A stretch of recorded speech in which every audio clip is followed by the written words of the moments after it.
Good morning दोस्तों, फिर से स्वागत है आपका अजीत पहाड़ी ब्लॉग में। पहाड़ साहब को मेरा प्यार भरा नमस्कार। तो दोस्तों, डेली की तरह आज भी फिर एक नया ब्लॉग बनना शुरू हो चुका है। आज हम ब्लॉग बना रहे हैं सिद्धबली की खूबसूरत सी नदी से। आप देख रहे होंगे यहाँ का व्यू और नज़ारा आप देख रहे होंगे सिद्धबली। आप ठीक मेरे सामने आपको पीछे सिद्धबली का टेंपल दिख रहा होगा, जो कि विश्वविख्यात में प्रसिद्ध है। हमारा सिद्धबली धाम बाबा बजरंगबली की प्रसिद्ध मंदिर है। तो आइए, आज मैं आपको स्पेशल लोगों से मिलाने वाला हूँ जो कि दिल्ली से आ रखे हमारे बड़े भैया लोग। तो आइए, आज मैं आपको समाराम फाउंडेशन के संस्थापक श्री राहुल चक्रवर्ती सर से मिलाता हूँ। तो आइए उनसे जानते हैं किस तरह से उन्होंने उत्तराखंड में काम किया है और किस तरह से समाराम फाउंडेशन आज भी उत्तराखंड में काम कर रही है, कब कितने सालों से काम कर रही है। आइए सर से ही जानते हैं, उनसे मुलाकात करते हैं, मिलते हैं। सर को मेरे पहला तो प्रणाम सर। नमस्कार अजीत जी। और आपको सिद्धबली बाबा की इस पावन धरती में आपका स्वागत है, हार्दिक अभिनंदन है। तो सर, मुझे आज आपको अपने चैनल में लाने का मौका मिला है। तो सर, मुझे आप समाराम फाउंडेशन के बारे में कुछ बताएंगे सर, किस तरह से काम करे, किस फील्ड में काम करती है। पहले तो अजीत, आपको बहुत बहुत शुभकामनाएं। आपका ब्लॉग बहुत प्रगति कर रहा है और बहुत लोगों में काफ़ी पॉपुलर हो चुका है।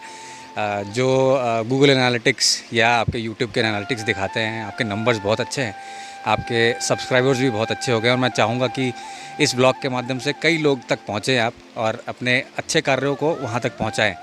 जहाँ तक समारंभ की बात है, हमने 5 साल पहले इसका गठन किया था और तब से लेकर आज तक हम काफ़ी सारे सोशल वेलफेयर के कार्य कर चुके हैं, जिसमें मूलतः हम बच्चों की पढ़ाई के लिए और यहाँ पे जो विमेन एम्पावरमेंट या हम कहें महिला सशक्तिकरण के प्रोग्राम्स कर चुके हैं।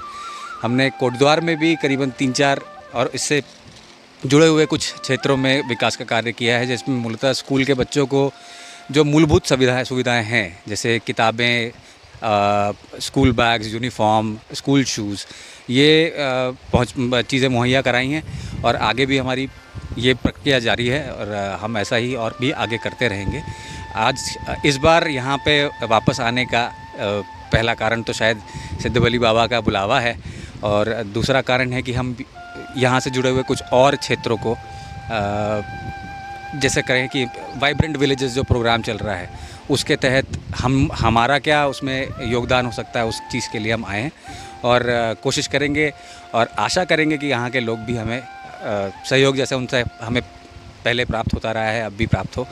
और समारंभ की शुरुआत की अगर बात करें तो हम लोग का एक राइडर ग्रुप, जो हम लोग मोटरसाइकिल चलाने वाले सारे लोग हैं, जिनकी एक सोच एक थी कि अगर हम पहाड़ों में जाते हैं और पहाड़ों के लोगों से प्यार करते हैं तो वहाँ के विकास के लिए भी हमें कुछ काम करना पड़ेगा। तो उसी चीज़ को ध्यान में रखते हुए हमारे सारे प्रोग्राम्स हम प्लान आउट करते हैं।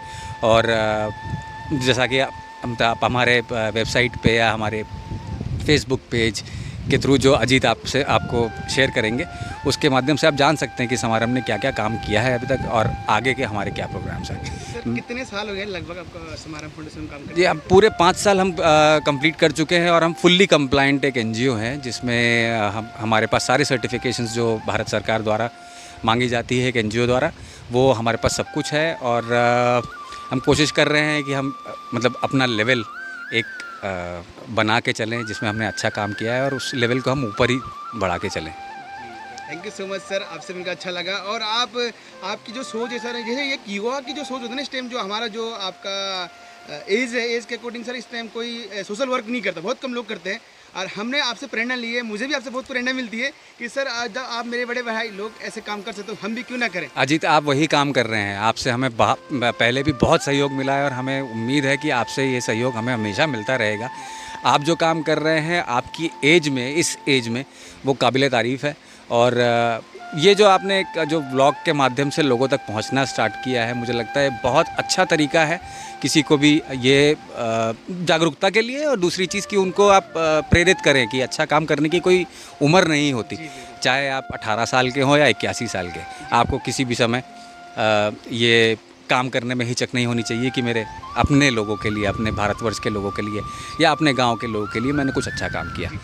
बहुत बहुत धन्यवाद सर, आपसे मिलकर बहुत अच्छा लगा। अजीत, आपको बहुत बहुत धन्यवाद। थोड़ा आपको नज़ारा दिखाते हैं, सिद्धबली धाम के चारों ओर जो नज़ारा है दिखाते हैं आपको। ये खूबसूरत सी नदी बह रही है यहाँ पर। कहते हैं कि शास्त्रों में इनका बताया गया है कि यहाँ पर मकर ध्वज का वध इसी नदी में कहा गया था। ये भी शास्त्रों के द्वारा बता रहा हूँ मैं आपको, मुझे भी इतना बारे में पता नहीं है, लेकिन आपको बता रहा हूँ कि ये सब जो नदी बह रही है मंदिर सिद्धबली बाबा के नीचे, और ये ऊपर जो टॉप में आपको मंदिर दिख रही होगी, ये पौराणिक सिद्धबली मंदिर इसी को कहा जाता है, जो ऊपर ठीक आपको सामने दिख रही होगी।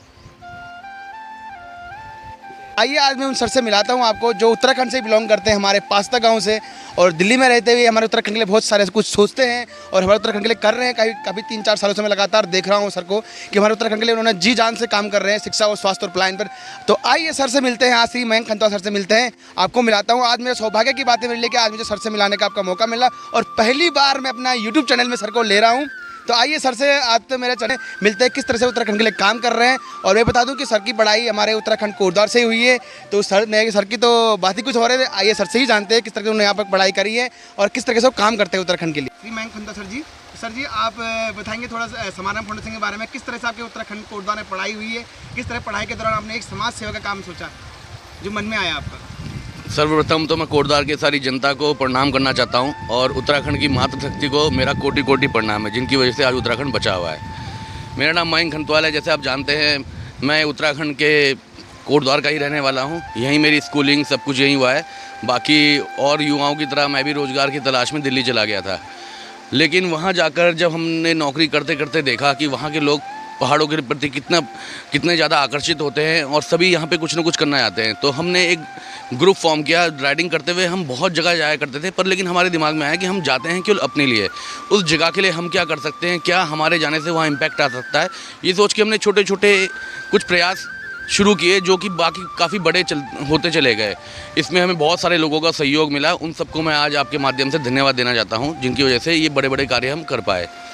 बात करें कोटद्वार की, कोटद्वार एक बहुत अच्छा शहर है, टाउन है और जो बीचों बीच है गांव के, इसे द्वार बोल सकते हैं पूरे गढ़वाल का। तो सबसे पहले तो हमें कोटद्वार को ही स्वच्छ रखने की बहुत ज़्यादा ज़रूरत है। जहां सिद्धबली बाबा का मंदिर है, इतना बड़ा दर्शन करने दूर दूर से लोग आते हैं और उनका आशीर्वाद लेके अपना जीवन मस्त लेके जीते हैं वो। तो यहाँ पर हम देखते हैं ये सराउंडिंग को अगर हम देखें तो बहुत सारे पर्यटक यहाँ नदी में आते हैं एंजॉय करने के लिए। हम भी देखने आए थे मनोरम व्यू को, पर यहाँ जो गंदगी फैलती है जाने अनजाने में, हम जैसे ही लोग, इसमें कोई किसी के बारे में नहीं बोलना चाहूँगा, हम जैसे लोग ही टूरिस्ट इसको जाने अनजाने में गंदा कर देते हैं, पॉलीथीन के रैपर फेंक के, खाली बॉटल्स फेंक के, जो कि आने वाले टाइम में बहुत बड़ा कारण बनती है बाढ़ का और बहुत सारे एनवायरनमेंट पॉल्यूशन का। तो हम सोच रहे हैं कि हम सबसे पहले क्यों ना इसको स्वच्छ रखने के लिए कार्य किया जाए, जिसमें हम सहयोग चाहेंगे मंदिर समिति का, सिद्धबली मंदिर समिति का और यहाँ के PWDA और जितने भी अधिकारी हैं उन लोगों का। तो हम चाहते हैं कि इस मंदिर को और इसके आसपास के, चाहे वो जितना वन्य क्षेत्र है, चाहे नदी का एरिया है, इस सबको प्लास्टिक पॉल्यूशन फ्री किया जाए, क्योंकि ये बहुत ज़्यादा ज़रूरी होता है पूरे एनवायरनमेंट के लिए, जंगली जानवरों के लिए और एक्वेटिक बॉडीज़ के लिए भी। तो हम चाहते हैं अगर कोटद्वार को बहुत अच्छा बनाना, तो मैं पूरी जनता से अपील करना चाहूँगा कि जो जहाँ पर भी है वो कम से कम अपने घर से शुरुआत करते हुए इस कचरे को इधर उधर ना फेंके, एक प्लास्टिक की बोतल में इसको कंप्रेस करके डाल दे। वो एक एनवायरनमेंट इको ब्रिक का काम करेगा और उसके बाद में मॉडल भी बन सकते हैं, वो बहुत सारी चीज़ों में काम आ सकता है बजाय इतनी गंदगी करने के।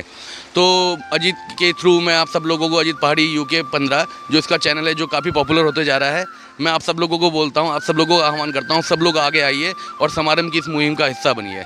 धन्यवाद। बहुत धन्यवाद सर।